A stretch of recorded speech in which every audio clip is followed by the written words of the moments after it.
Um dos melhores livros lançados recentemente foi aquele que destacou Tarcísio Pereira, e que foi o grande livreiro de Pernambuco. E nós vamos trazer com muito prazer o autor do livro, um amigo de 500 anos, que foi colega no Diário de Pernambuco, jornalista e virou escritor. Homero Fonseca, por que a ideia de escrever a história de Tarcísio Pereira? Quando Tarcísio morreu, vitimado pela Covid, é um lugar comum, que eu vou dizer, mas se abriu uma lacuna enorme, cultural, porque ele não era mais o livreiro, mas continuava como editor. Livro rápido, né? Ele já estava com uma editora com nome próprio, Tarcísio Pereira Editor.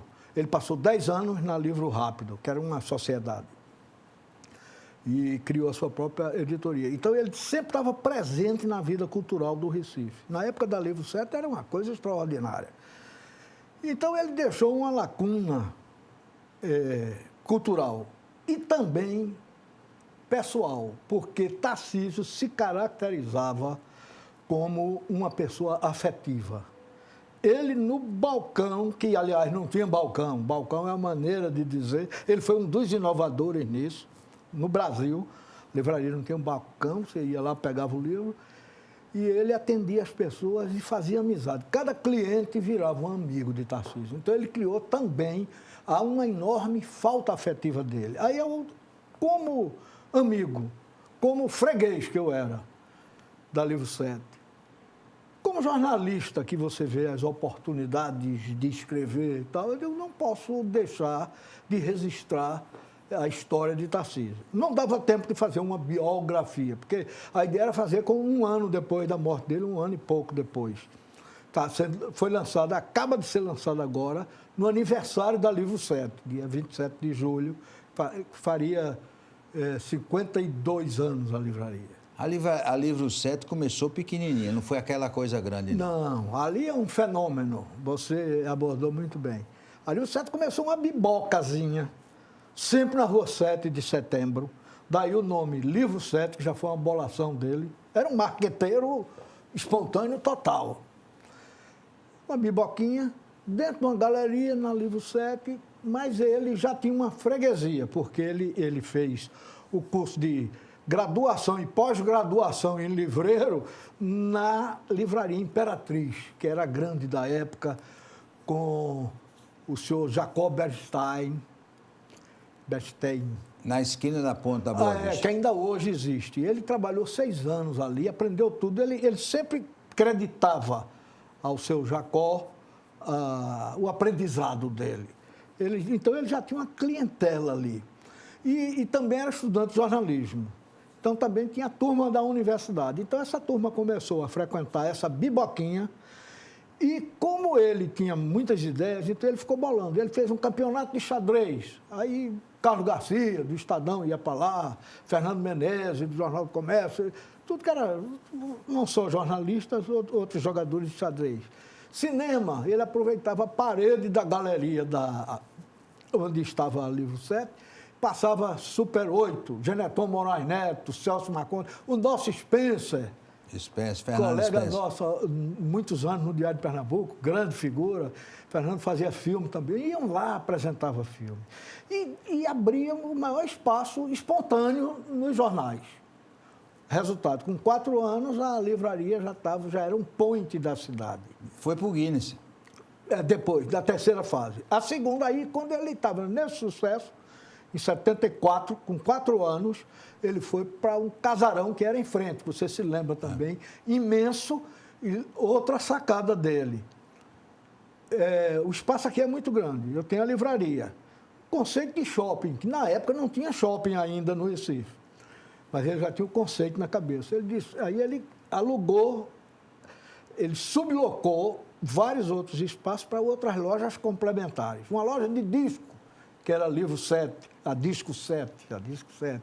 Uma loja de artesanato, outra de decoração, tinha um espaçozinho maior. Ele fez um teatro de bolso. Aí já está lá o pessoal de música, por causa da coisa, o pessoal de teatro e um bar. Recife foi uma cidade boêmia.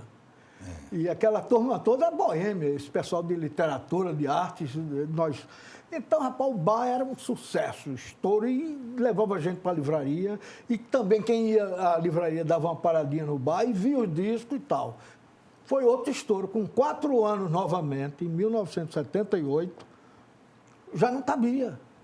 Aí ele alugou um galpão enorme, 1.000 metros quadrados, um pouco mais na frente, também na rua 7 de Setembro, e aí instalou essa que virou a maior livraria do Brasil, na época que deu notícia no Guinness, foi registrado pelo Guinness. Agora, figuras como Ariano Suassuna, Gilberto Freire, frequentaram a Livro 7? Total.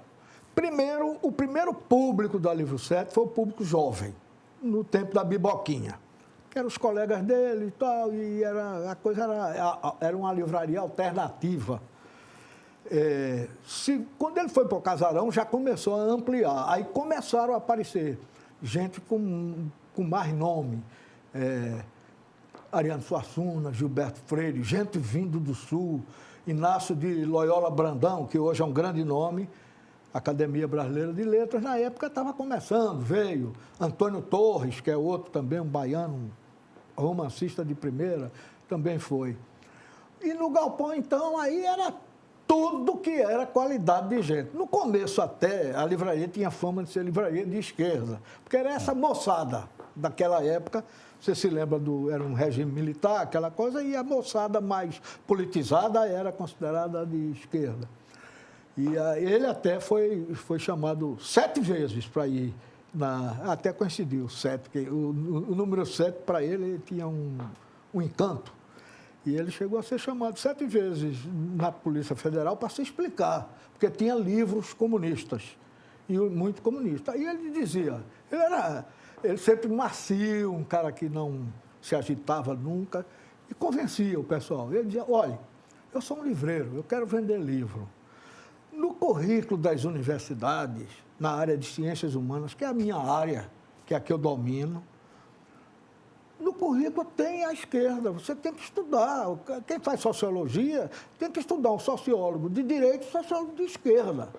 Então, como tem pouco de esquerda por aí afora, os outros livreiros tinham medo, podia ser confiscado pela Polícia Federal, ele botava, e esse era um dos motivos do sucesso dele. O título do livro, Tarcísio Pereira, Todos os Livros do Mundo. Por quê? Porque ele chegou e começou a propagar boca a boca o marketing dele, que era o seguinte, a livraria é pequena, no começo, é pequena, mas o livro que você quiser, eu vou buscar onde tiver e boto na sua mão. Então, a gente tinha a sensação de que tinha todos os livros do mundo à disposição.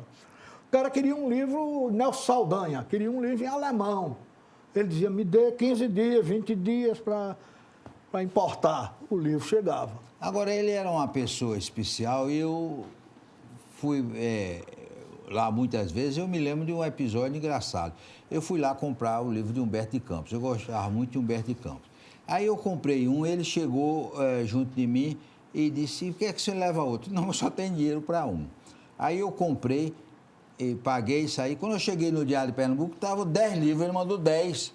Mandou 10, não queria saber de nada. Eu comprei um, ele mandou 10 para mim. Então, eu li toda a bibliografia de Humberto de Campos, porque ele deu esse presente. Ele era... Aí, veja, ele aí tem 2 características que são muito importantes para o sucesso dele. Essa generosidade dele, que é real. Ele tinha gente que não tinha condições de comprar livro e ele dava. Mas, ao mesmo tempo, ele era muito marqueteiro. Você já era jornalista nessa época, então ele sabia que você lia um livro, lia 2, lia 3, e esse valor aí, para ele não era nada. Desde que você, espontaneamente, porque você não tinha combinado nada com ele, espontaneamente você dava notícia dos livros, dava notícia da livraria, falava nele. Era uma pessoa afetuosa. Homero, deu muito trabalho fazer o livro? Deu. Depois do intervalo, você vai contar a dificuldade de fazer o livro.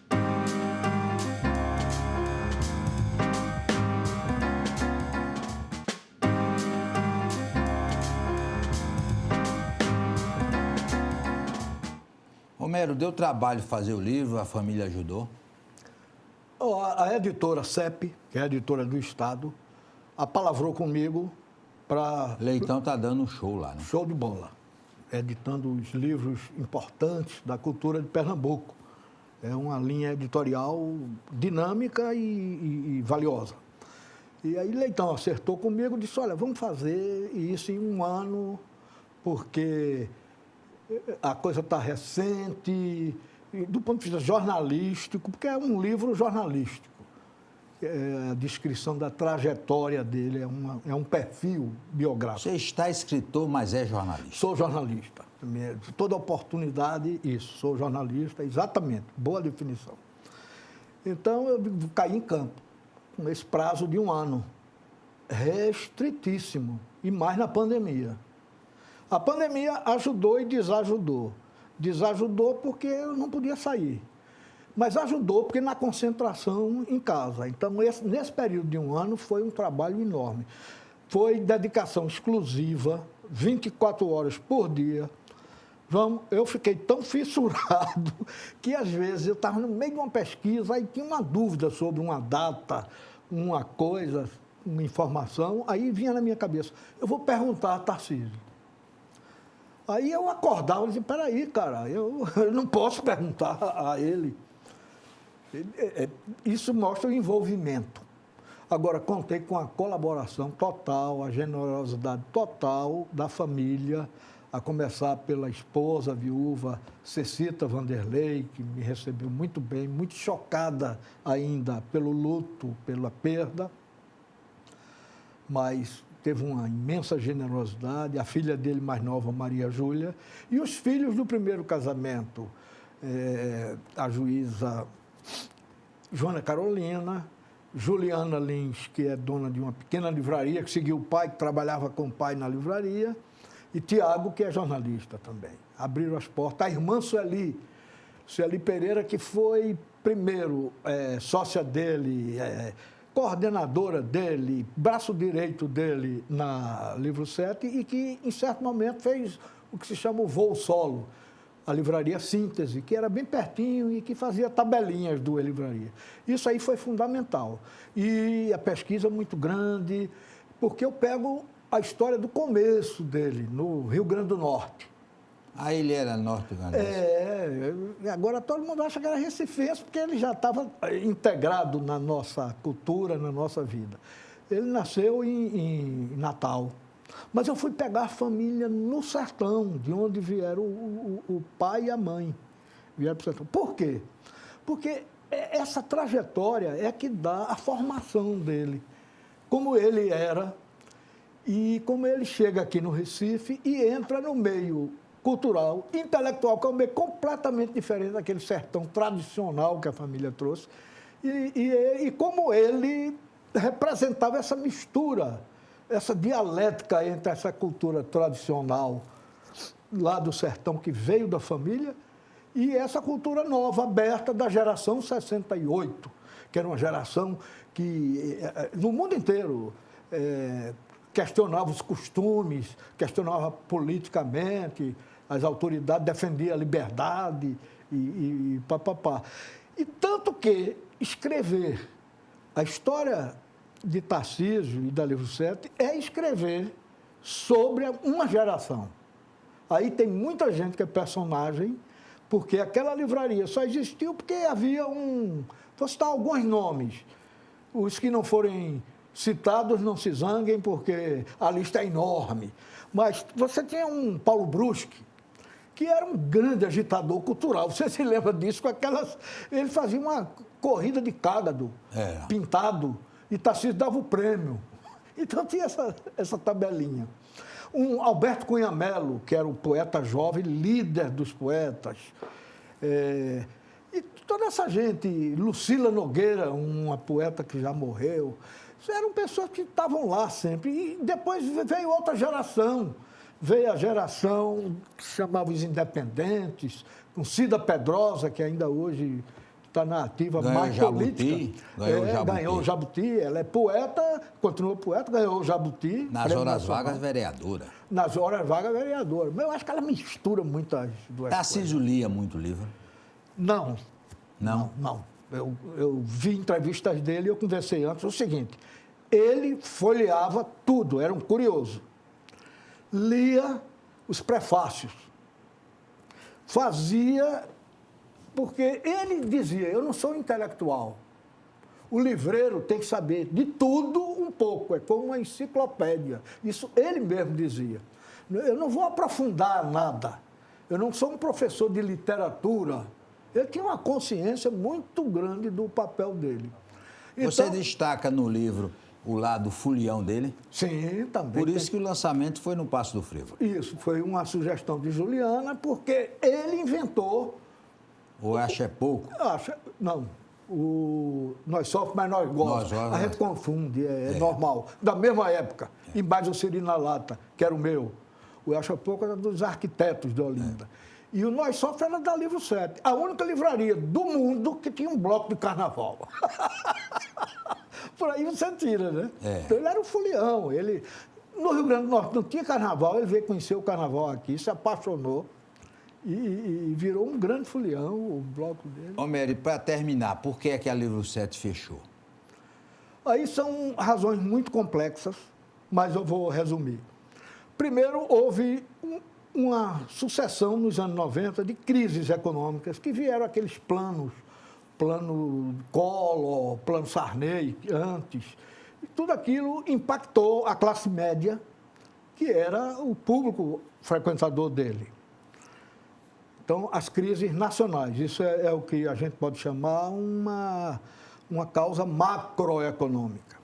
Ainda tem outra. O centro do Recife começou já naquela época, aquela decadência enorme que a gente conheceu.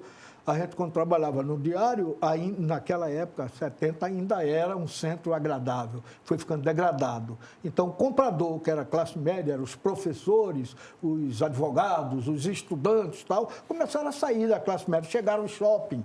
Aí, esse povo foi para o shopping. O shopping tinha livrarias. Então, isso também somou. Terceiro, ele criou um cartão de crédito que, no início, foi uma grande bolação e, no fim, foi um inferno. Porque ele não tinha uma estrutura bancária, ele não era banqueiro, não teve a ideia, não se lembrou de se associar a um banco. Ele fez sozinho, dentro de casa, com 2, 3 pessoas, o computador chegando, e ele abriu crédito para 60 mil pessoas. Isso provocou uma grande crise. E terminou o tempo dele, terminou o tempo do livreiro que está ali dentro. Homero, eu queria, no final do programa, acertar um negócio com você, porque eu queria dividir o programa, mas Tarcísio foi tão grande que não deu. Eu quero você aqui de novo para falar de Tapacurá. É o homem que mais entende Tapacurá, quando Tapacurá ia acabar com o Recife. Tá certo? Tá certo, marcamos. Tranquilo. Um forte abraço e até segunda-feira, se Deus quiser. Muito obrigado.